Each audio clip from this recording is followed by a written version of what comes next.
Hi everyone. Today on Roda 360, I want to talk about a group of people who are not on my thesis committee and who are not listed on my research citations. But without them, this journey would be so difficult, very challenging.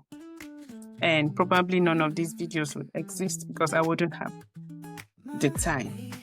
I'm talking about angels in human form. I'm talking about my angels, your angels.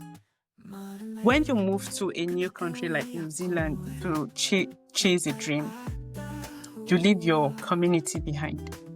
You leave the grandmoms, the aunties, the lifelong friends who would normally step in when life gets heavy.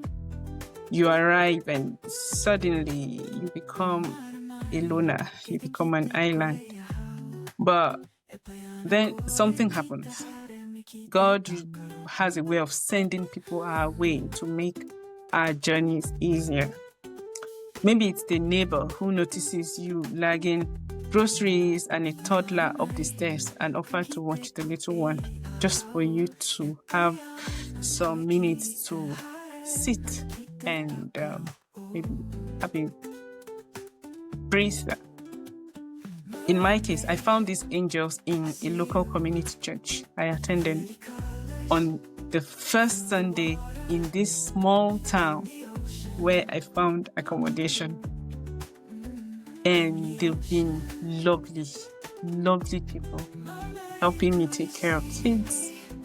Just showing up with food, hot meals when I need it most. Forming that layer of community around me and my family. For you, it could be, that fellow student or that fellow lab mate who saw the bags under your eyes and said, I finished my lab work. Let me take your kids to the park so that you can finish that chapter. I think about the people who saw me struggling to balance a conference presentation with a child care crisis. So I'm going for a conference and I needed to keep my kids somewhere. My kids needed to be somewhere, so I show up so that I could show up with my research. Those people who didn't just say, let me know if I can help, because of course we all know that the word help is a hard word to say when you are trying to prove that you're capable, right? So most times, many of us find it difficult to actually ask for help because in our heads, we're trying to prove that we're capable of taking care of our kids or being mothers and also being PhD students. Meanwhile, these people saw the struggle and decided to be the bridge between you being a mother and you being a researcher. They are the ones who held the baby in the back of the hall so you could speak in that workshop. They are the ones who brought over a hot meal when they knew that I was deep in a writing deadline and probably surviving on some tea and bread. There's a concept in the Maori culture called mana kitanga. It's about hospitality, it's about kindness and making sure that others feel cared for. As an immigrant PhD student, experiencing that kind of radical kindness is life-changing, and it has been life-changing for me. That kindness is something that I have only seen in New Zealand. And it's not because I'm here and I'm not just gassing some people up. People have been kind to me, but being kind because you sense one's struggle and showing up to help them, not because you are invading their space, but actually catching them from falling. is something that I cannot begin to really describe. Or is it that person that says, go and attend that conference, I've got the kids, how many days are you staying for the conference? And I go, okay, 3 nights. You're fine, I've got the kids, don't worry. And then they encourage you and tell you why your voice needs to be in that room.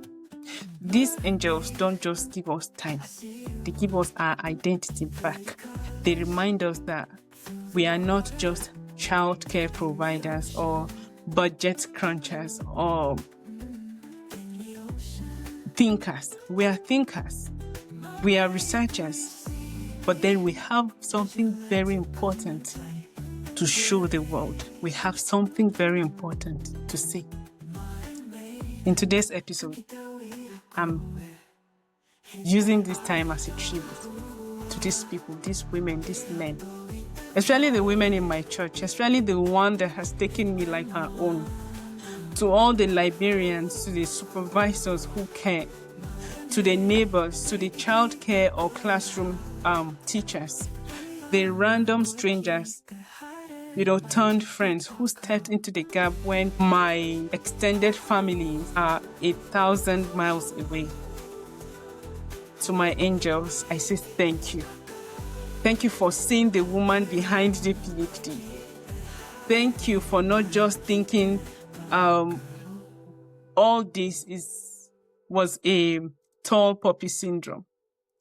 Thank you for seeing me behind the veil. Thank you for making the 360 possible. And to my fellow PhD mamas, if you have an angel in your life, or if you have angels who have helped you through a tough season, through those seasons where you really needed survival, why not send them this episode? Let's give them their flowers today. Catch you in the next episode. Bye.